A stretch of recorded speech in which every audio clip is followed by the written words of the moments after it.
Hark 'tis the shepherd's voice I hear. Hymn number 243.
On behalf of Baeza Adventist Academy, I welcome you all to Session 10, the last of this year's Voice of Youth. As his final lecture, Pastor Daniel Molieda offers numerous punctuations on something that is near and dear to every one of us: how to value relationships. To know more about Jesus, we are going to learn about the importance of Christ in our lives. Do stay on with us for a program that shows you the truly essential. Our theme song, More About Jesus.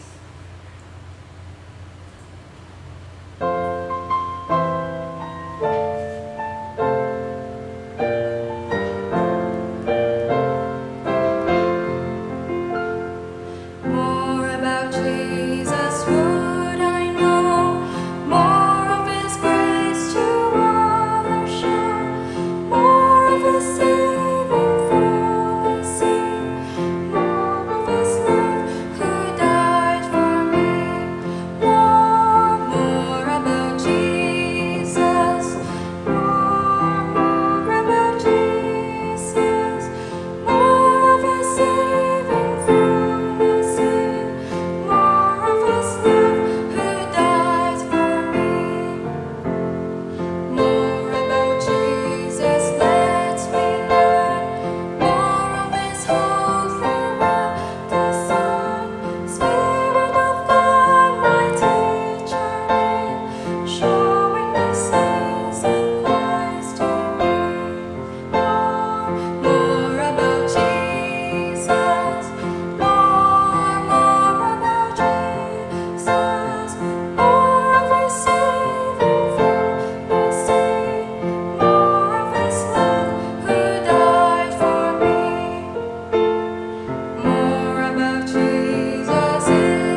Father, creator of heaven and earth, we come to you this day praising you for you are worthy.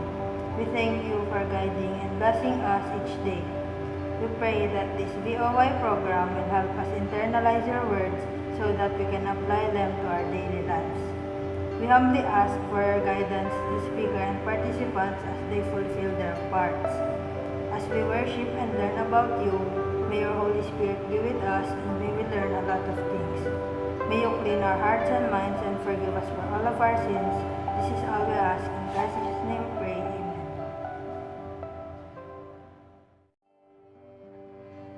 Good day once again. What we will be discussing will be emotional intelligence. You know, in the 1950s, 60s, 70s, until the 80s, we are also acquainted with the term IQ, or what is known as intelligence quotient. This has been the very basis and even a foreseen prediction of what would happen to a person if he or she would have a very high or low IQ. But nowadays, we are starting with the 1990s, they have developed what is known as the seventh intelligence. So we are no longer dependent upon the IQ as a basis for a person's success or failure, but depending upon which intelligence the person is with. So when we talk about intelligence, you have athletic intelligence, you have artistic intelligence, you have spatial intelligence, even mathematical intelligence, and other intelligence that was created, especially as more studies were conducted by psychologists in the later part of the 19th century. But what we are concerned today is about emotional intelligence, or sometimes called as EQ. So what is intelligence quotient or emotional intelligence? A brief meaning here says that it is the ability to understand, use, and manage our emotions. Emotional intelligence is the one that picks us up when situation calls for it. EQ helps us build strong relationships, make good decisions, and deal with other people, especially in difficult situations. One way to think about EQ is when we feel something every day of our lives, then we try to find something about it. Some people naturally have good EQ skills, while others need to work on them. But what is good about EQ compared with IQ is that EQ can be developed through time. Unlike IQ, they say that when you have a low IQ, it would be very difficult for you to increase your IQ through time. Anyway, what we are aware of for EQ is our emotions. What are we feeling today? You know, what we feel today is part of our EQ, or emotional intelligence. We feel different emotions every day, depending on the experiences that we encounter as we go on through our daily life. So, we should be aware of the emotions that we are feeling for today. Because that emotion could either capture us into a state of helplessness, or we can release ourselves and be more productive in experiencing this emotion that we have. So let us be aware of our emotions as we go on through life. Simply knowing how we feel will help us give a better perspective of our life for that day. And at the same time, we should also understand how people feel and why they feel that way. In doing so, we would develop a better relationship with the people that we encounter every day. Part of EQ is being able to imagine how other people feels in certain situations when they are in, and we try to empathize with them. And in the process of empathizing with them, we build stronger relationships, we build stronger connections, and we try to establish good relationship that would help us also with our own emotional quotient or our EQ. It will guide us on what to say and how to behave around someone, especially someone that is feeling strong or feeling low at this time. So we try to manage our emotional reactions. We get angry at times, we get lonely at times, we get disappointed at times. More often, it is important for us how we feel and how to manage this feeling that we have. Knowing when, where, and how to deal with them is very important in developing a good EQ. We can be able to choose, or we are able to choose what emotions, because emotions are things that we can control. For example, if something bad happens to you for the day, how do you look at it? Do you look at it in a good way? Or you look at it in a bad way that makes your day bad the rest of the day? So we should be able to control and develop our emotions. Because EQ is something that we can build through time. If this is not possible, then we will always act like kids. Because EQ is something to be built upon, then we should be ready to build our EQ every day of our lives, especially as we continue living in this world. In Proverbs 4 verse 23, it says, "Above all else, guard your heart, for everything you do flows from it." Have a nice day, everyone.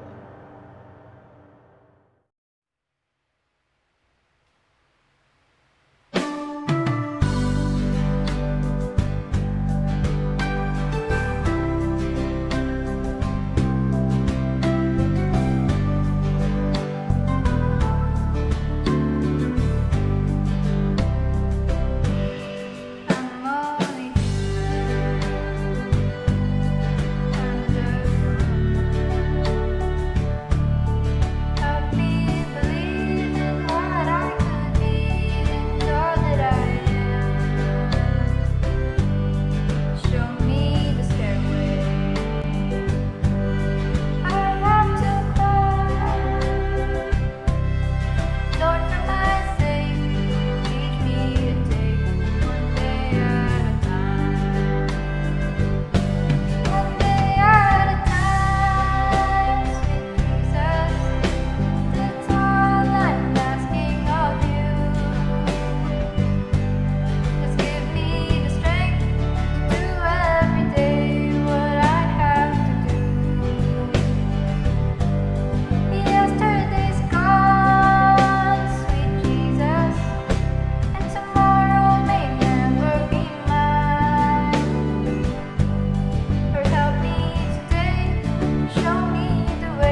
Magandang gabi po sa inyo muli at ngayon po ay tayo po ay nasa huling serye po ng gabing ito at kami po ay nagpapasalamat po sa inyong patuloy na pagsubaybay at nakasama po namin kayo hanggang sa huling gabing ito.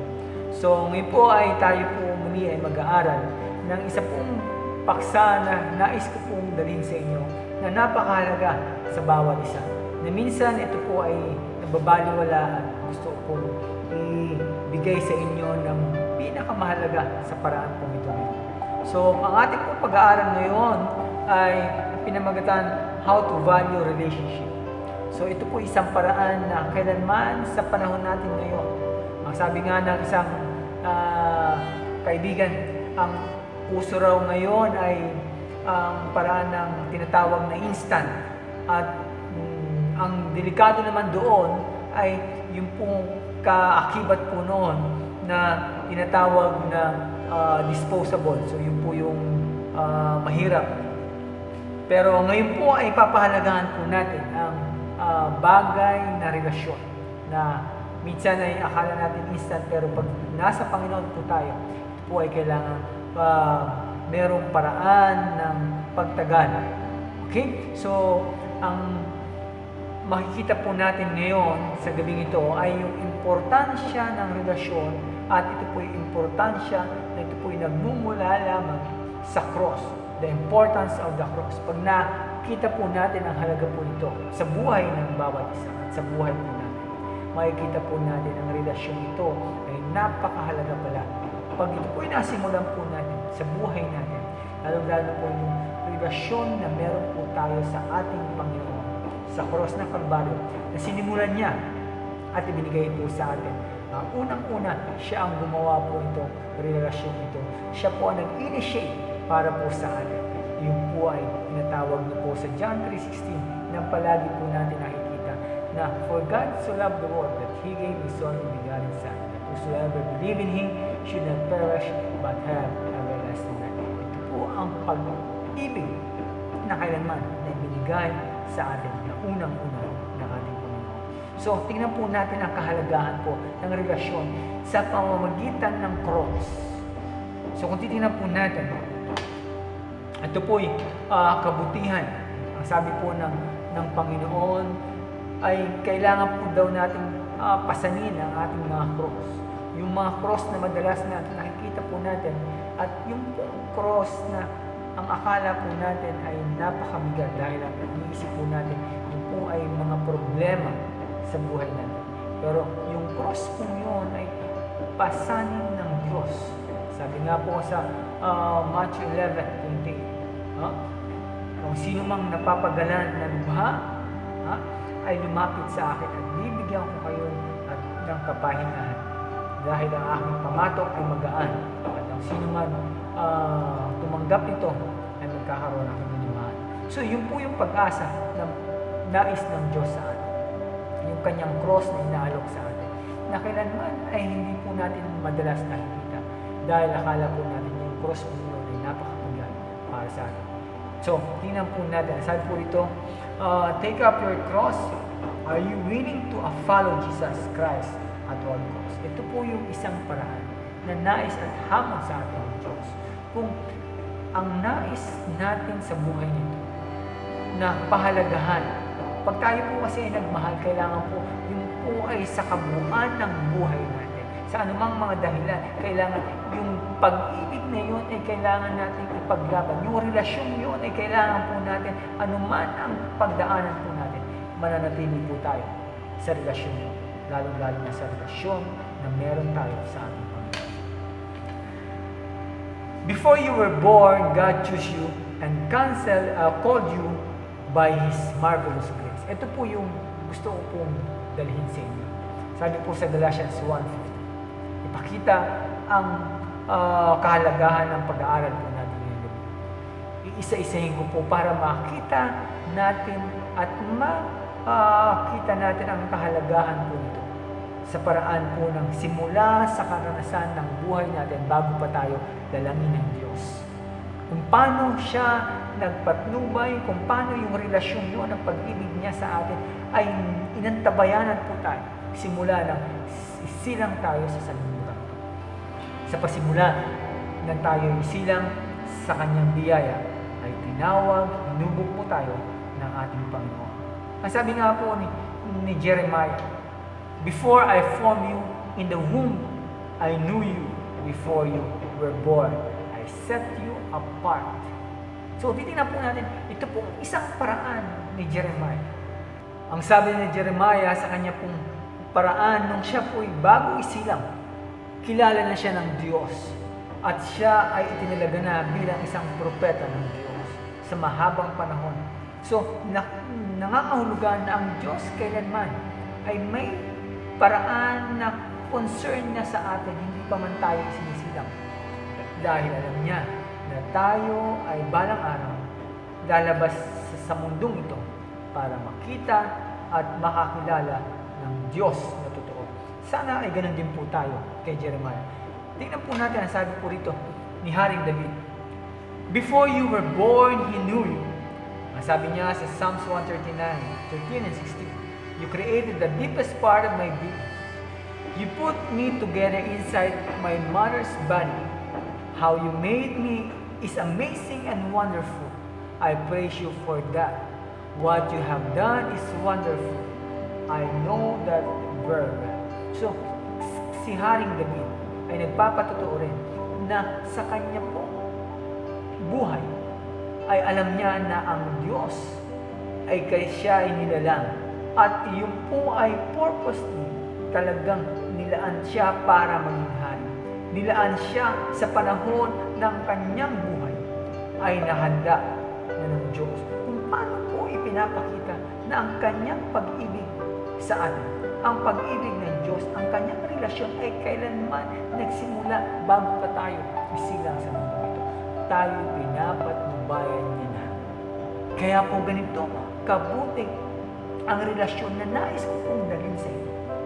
At para sa inyo ay magkaroon din po kayo ng relasyon tayo sa ating Panginoon dahil kailanman ang Diyos ay palaging nasa atin. Simula nang tayo po ay ipanganak. No?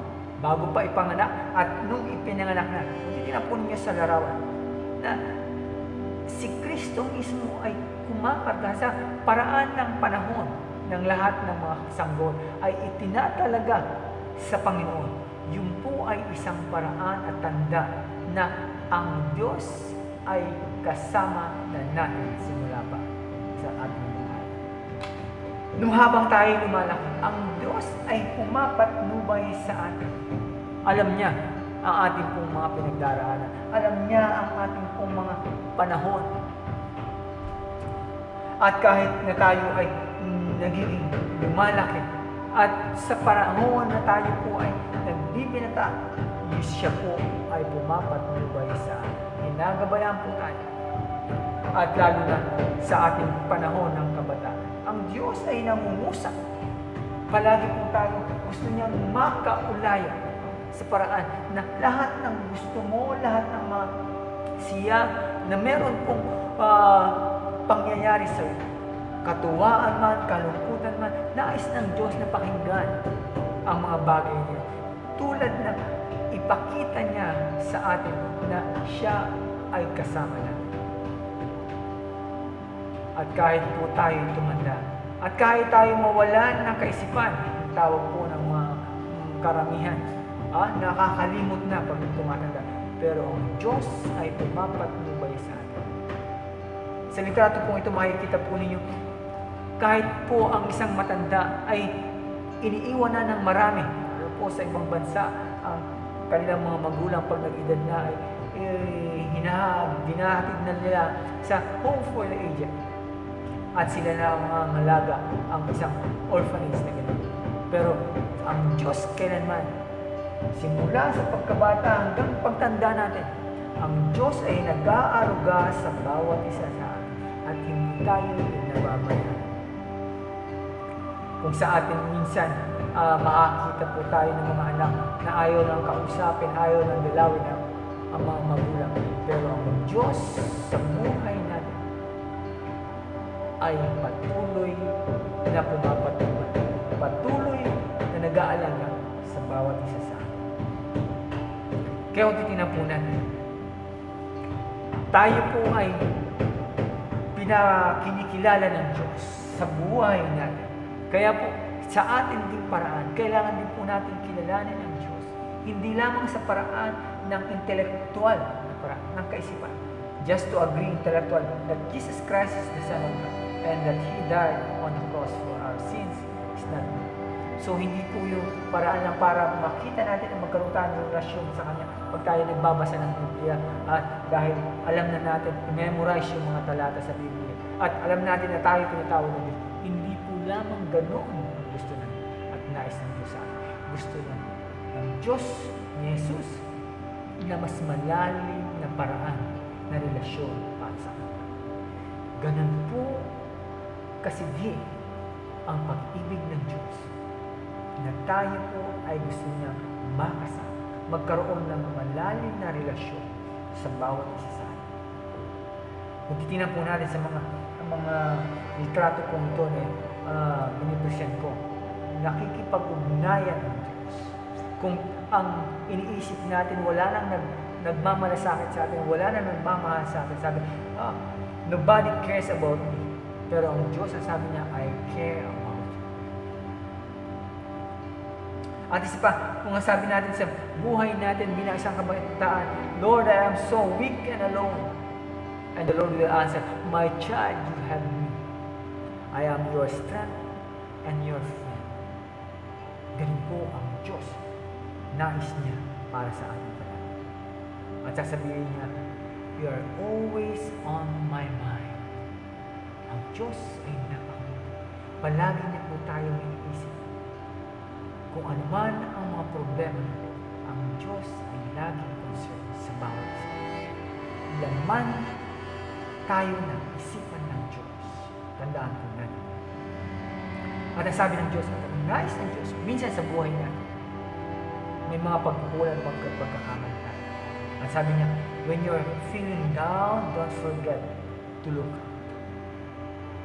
Sa mga pinagdaraanan po natin, sa buhay, inaanyata ng Diyos na tumingin sa Kanya dahil merong pag-asa sa kabila ng mga pagdaraanan.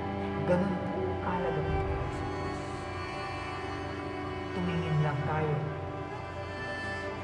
sa taas ng langit at makikita natin ang pag-asa na meron pinagkakaloob sa atin.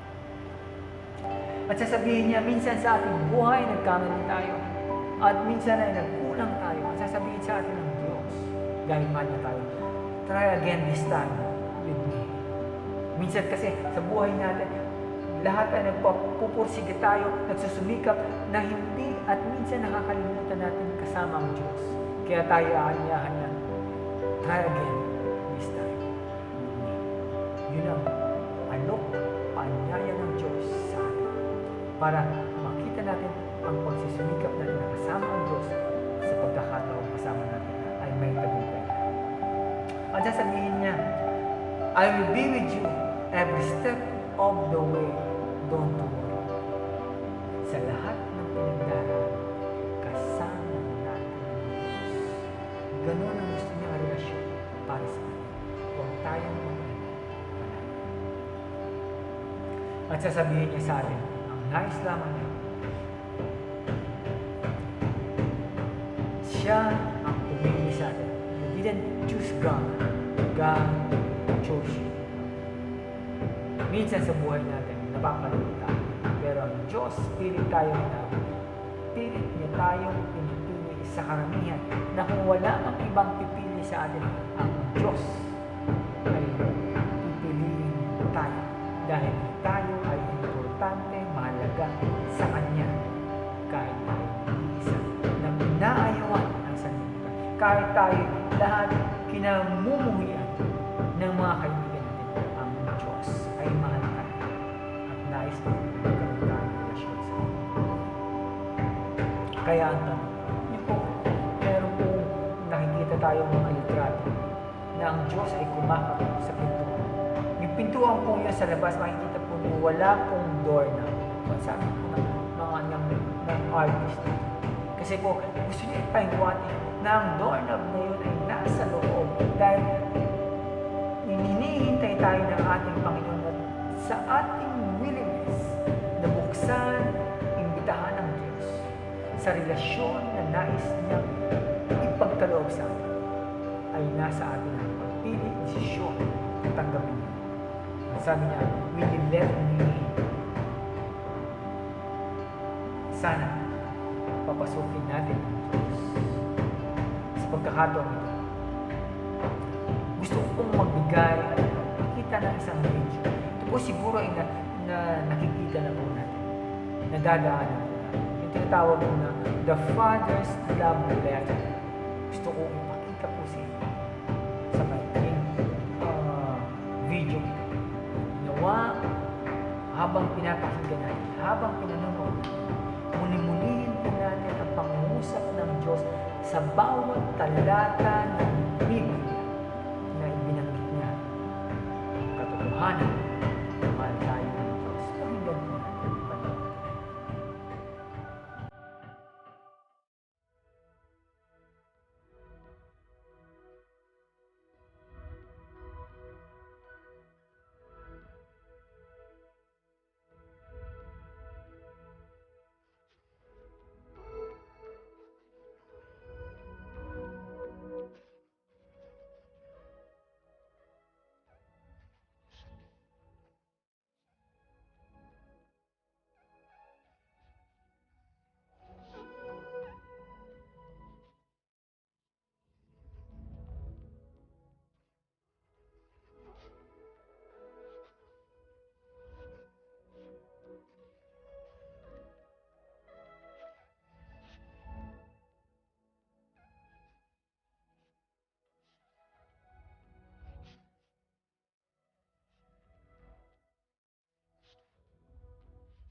pakinggan niyo ang sulat ng Diyos, the Father's love letter for you and for me.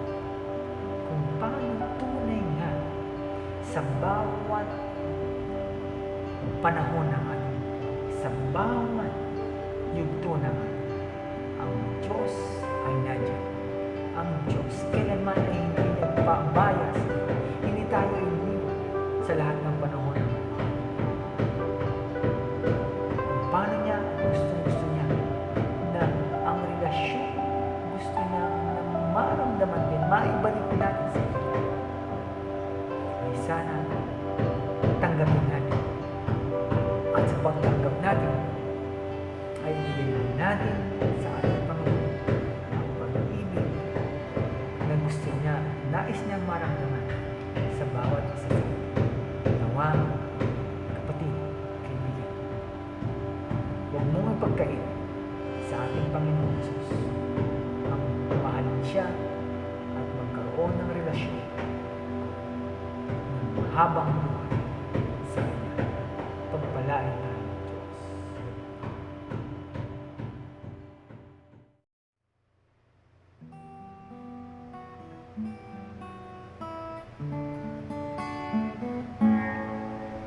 The Savior is waiting to enter your heart. Why don't you let Him come in? There's nothing in this world to keep you apart. What is your answer to Him? Time after time He has waited before, and now He's waiting again to see if you're willing to open the door. Oh, how He wants to come in. If you take one step toward the Savior, my friend, you'll find His arms open wide. Receive Him and all of your darkness will end. Within your heart He'll abide. Time after time He has waited before, and now He's waiting again to see if you're willing to open the door. Oh, how He wants to come in. Time after time He has waited before, and now He's waiting again to see if you're willing to open the door. Oh, how He wants to come in. Oh, how He wants to come in.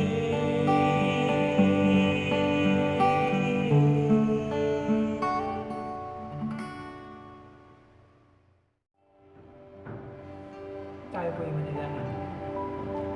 Dakilang Diyos, salamat sa inyong pong pag-ibig sa bawat isa.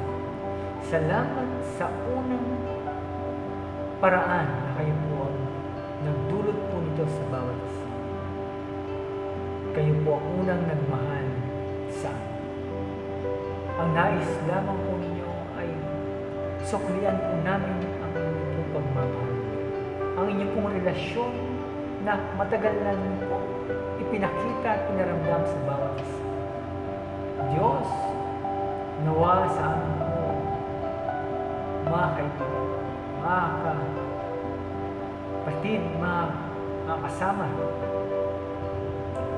sa pag-aaral mo.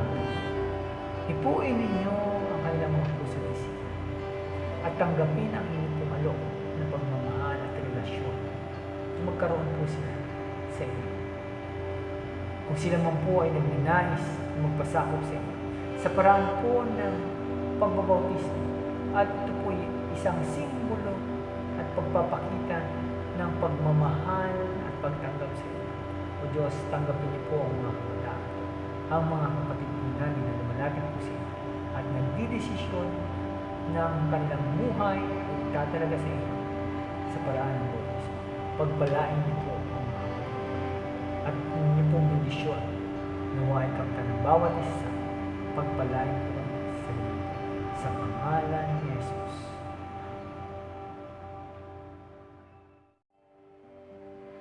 This concludes this year's VOI. On behalf of BAE, I am grateful that you joined us these past few days as we learned more about Jesus.